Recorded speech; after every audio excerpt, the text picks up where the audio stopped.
안녕하십니까. 스텝 산사입니다. 이제 12월이고요. 그래서 오늘부터 3주 동안 2025년 전망을 이야기해 보려고 합니다. 오늘 첫 시간인데요. 어떤 지역이 좋을 것 같은지, 어떤 스타일이 좋을 것 같은지, 그리고 왜 그렇게 생각하는지에 대한 얘기를 오늘 드릴 거고요. 두 번째 시간에는 그 논리의 가장 큰 축 중에 하나인 중국에 대한 이야기를 좀 드려볼 겁니다. 왜 중국이 지금 부양책을 써야 되는지에 대해서 말씀을 좀 드릴 거고, 세 번째 시간에는 당연히 이제 얘기를 했으니까 어떤 업종, 어떤 종목이 좋은지 그렇게 얘기를 드려보려고 합니다. 오늘 이제 첫 시간인데 전체적인 내년 전망을 드려보려고 합니다. 이게 저희가 쓴 요번에 연간 전망 리포트고요. 내용이 좀 많은데 이유는 이 제목을 보시면 비미국의 시대라고 되어 있습니다. 제가 최근에 기관 투자자분들 많이 만나 뵙고 저희 PB분들하고도 얘기를 해보고 한 결과는 대부분의 투자자들이 내년에도 계속 미국이 좋다. 다른 지역은 희망이 없다라는 게 절대 다수의 의견이더라고요. 저는 미국이 망한다거나 뭐 미국의 경제가 문제 이런 생각은 전혀 하지 않습니다. 제가 뭐 4월 달에 빠질 때나 8월에 항상 주장했던 게 미국의 여러 가지 건전성을 얘기를 했었는데 지금은 어떤 상황인 것 같냐면 수많은 사람들이 미국의 장점을 모두 극대화시켜서 주가에 반영을 하고 있고요. 또 그 많은 사람들이 미국이 아닌 지역의 약점을 또 극대화시켜서 반영을 하고 있습니다. 특히 중국 그리고 우리나라는 그 약점이 또 증폭이 돼서 주가에 반영이 되고 있다고 저는 보거든요. 그럴 때는 오히려 내가 만약에 미국 비중이 없다 주식에 그럼 당연히 미국을 계속 사는 게 맞는 거죠.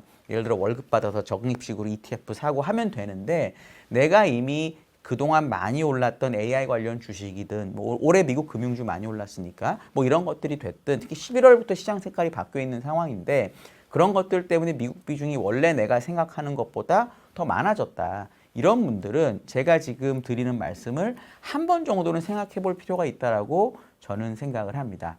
비미국이라고 하면 결국 중국, 유럽, 일본, 뭐 조그맣게 한국 이렇게 될 텐데 저는 그 중에서도 중국을 위시한 신흥국 그리고 일본하고 유럽 중에서는 유럽이 괜찮을 수 있다라고 보고 있습니다. 지금 제가 얘기를 해보고 들리는 바로는 많은 투자자들은 내년의 시장을 2018년처럼 많이 보시더라고요. 2018년은 어떤 해였냐? 주식이 그럭저럭 잘 가다가 미중 무역 분쟁이라는 이슈가 터지고 연준이 금리를 계속 올리면서 미국은 그럭저럭 버텼는데 10월에 물론 급락을 했지만 10월까지 버텼는데 그 전에 한국이나 중국이나 여러 나라들이 먼저 빠져서 결국 여기서 더 문제가 되는 그런 그림이었거든요. 그러니까 결국은 내년이 트럼프 첫 해라면 그냥 아주 그냥 심플하게 비교하면 17년인데 투자자분들은 지금 우리나라의 수출 사이클도 많이 떨어졌고 중국 경기도 나쁘니까 17년을 건너뛰고 18년이 될 가능성이 높다라고 생각을 하는 거죠. 그랬기 때문에 대선 끝나고 금리 오른다는 얘기가 진짜 많았었어요. 근데 사실 금리는 많이 빠졌습니다. 저는 금리 여전히 빠지는 쪽으로 아직은 생각을 하고 있습니다. 지난 몇 번 얘기 드린 것처럼. 근데 어쨌든 그렇게 18년이라고 사람들이 생각을 하는데 저는 여기서 사람들이 간과한 부분이 뭐라고 보냐면 중국의 기여입니다. 우리나라 수출이 좋아졌다가 나빠지고 물론 성장은 하지만 성장률이 줄고 있는데 최근에 우리나라 수출이 늘고 줄었던 것을 결정했던 건 전부 미국의 사이클이었습니다. 2차 전지 사이클로 수출이 좋았었다가 그게 꺾이니까 HBM 사이클이 좋아지고 이랬던 거거든요. 그랬다가 이제 그게 기저가 높다 보니 떨어지는 그런 그림인데 이 사이클을 만드는 데 있어서 중국은 전혀 기여한 바가 없습니다. 그런데 만약에 저희가 생각하는 것처럼 지금부터 내년 3월 양회까지 중국이 부양책을 쓰면서 실제 경제를 끌어올린다고 하면 이 사이클이 수출 사이클이 바뀔 수가 있는 거죠.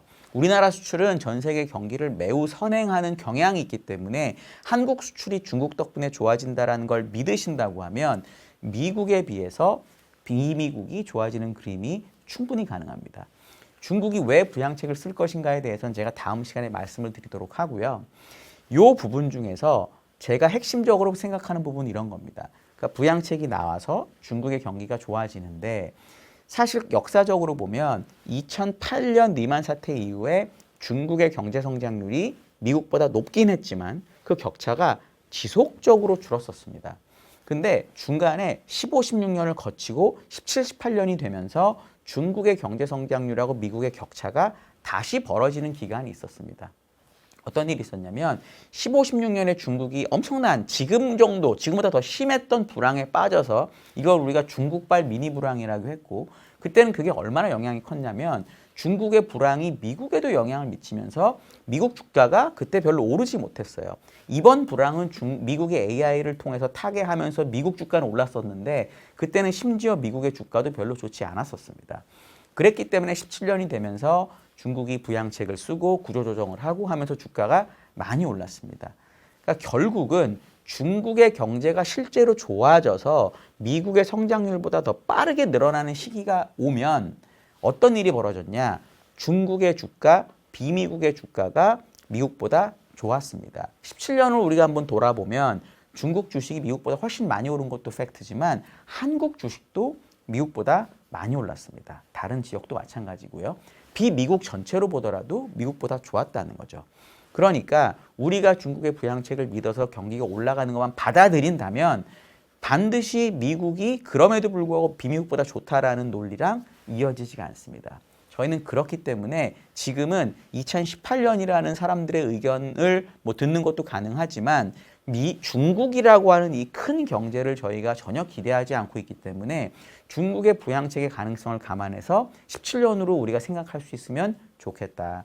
2017년에 어떤 일이 있었냐면 주식은 비미국이 미국보다 좋았고요. 금리도 9월까지 빠졌습니다.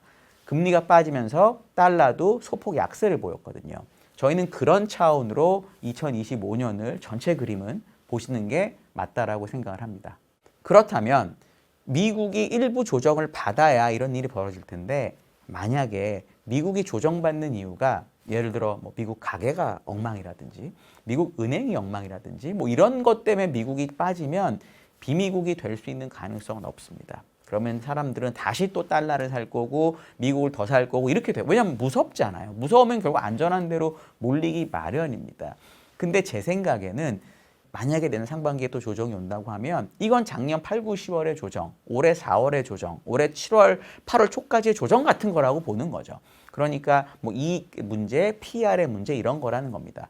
근데 아마 조정이 혹시라도 제가 운 좋게 맞아서 조정이 오게 되면은 또 사람들은 뭐라고 할 거냐면 경제가 문제라서 조정이라는 얘기를 엄청나게 많이 할 거예요. 그럴 때는 중심을 잃지 마시고 조정받으면 미국 다시 사시면 됩니다. 조정이 받는 이유가 결국은 내년하고 내후년 시장 컨센서스에 반영된 순이익률이 너무 높기 때문이에요. 지금 올해 순이익률이 역사적 고점이거든요. 근데 이게 내년 내후년이 되면 순이익률이 훨씬 더 많이 올라가게 됩니다.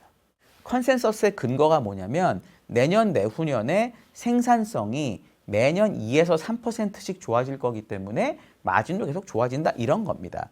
AI가 지금 깔리고 있으니 AI 덕분에 생산성이 엄청 빨라져요 라는 게 다 반영이 돼 있는 거죠. 근데 역사적으로 보면 2000년대의 생산성 향상이 매우 크게 나왔었는데 이때는 90년대 중반에 인터넷이 다 깔리고 나서 나타났습니다. 인터넷이 깔리는 기간에는 생산성이 들쑥날쑥했어요. 그러니까 지금 AI를 투자를 하고 있는 이 사이클에서 정말 우리가 AI를 너무 잘 활용해가지고 생산성이 급격히 좋아지는 게 당장 내년에 올 거냐 이걸 고민하셔야 됩니다. 저는 그렇지 아직은 않다고 봐요. 저는 그 구글 검색이랑 이 챗GPT나 이런 거를 같이 활용하면서 일을 하는데 매우 좋은 건 맞습니다. 그런데 이걸 제가 완벽히 활용하고 있느냐? 잘 모르겠어요. 그럼 다른 분들은 이제 활용을 시작했느냐? 그것도 모르겠어요. 저는 그런 차원에서 봤을 때 지금 시장에서 기대하는 내년 이익률, 내후년 이익률이 너무 높다. 그렇다는 얘기는 내년 1월 실적, 4분기 실적, 4월의 1분기 실적 이렇게 넘어가면서 이 순이익률 가정이 내려갈 가능성이 매우 크다. 그러면 지금 미국의 PER이 22배, 23배 이렇거든요. 이런 상황에서는 주가가 조정을 받을 수 있는 가능성이 있다라고 봅니다. 또 하나의 요인은 뭐가 있냐면 이 PER을 구성하는 요소 중에 배당 성향이 들어갑니다. 배당 성향이 높으면 높을수록 논리적으로 PER이 올라가야 됩니다. 이걸 이제 DDM을 통한 고든 PER 공식이라고 하는데 이거는 나중에 책 같은 거 찾아보시면 되는데요.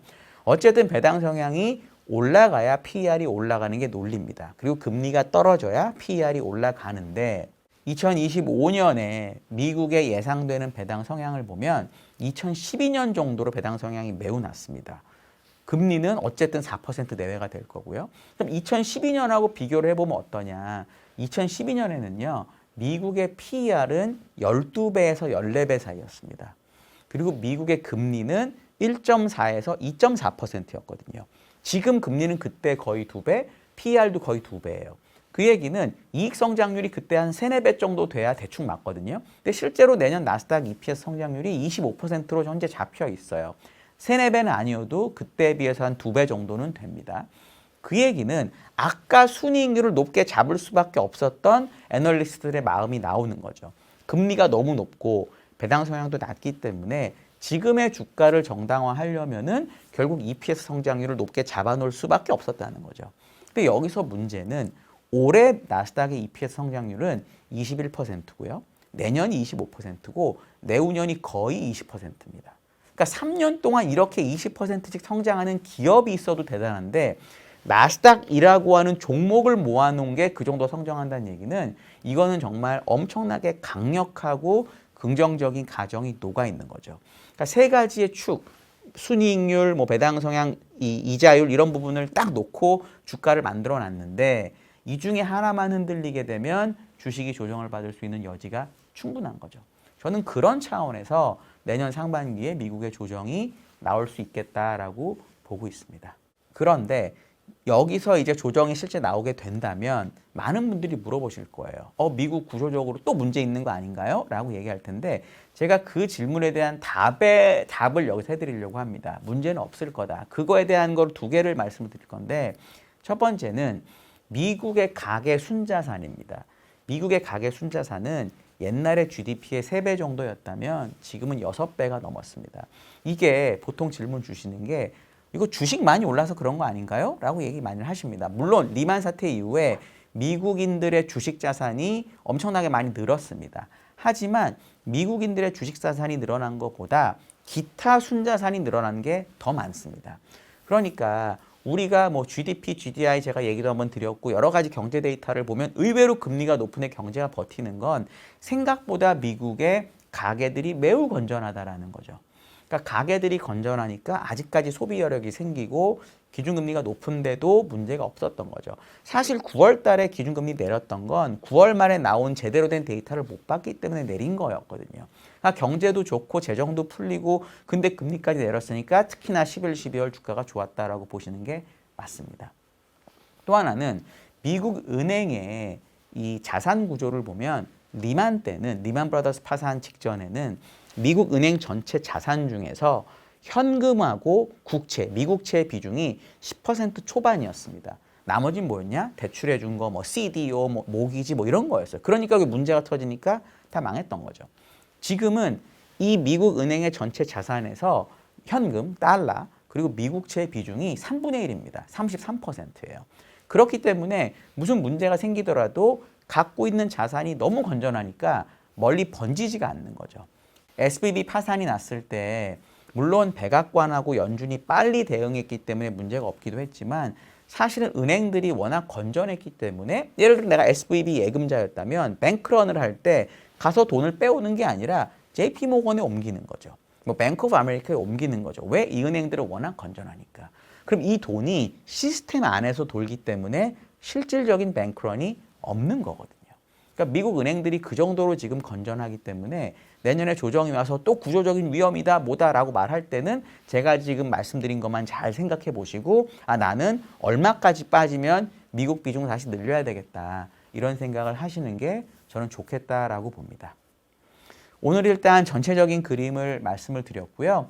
다음 시간에는 미국, 중국, 뭐 유럽 이런 증시사의 비중을 통해서 어떻게 다른 데들이 좋아지는지 하고 왜 지금 중국이 부양책을 써야 되는지에 대해서 이야기를 드려보도록 하겠습니다. 감사합니다.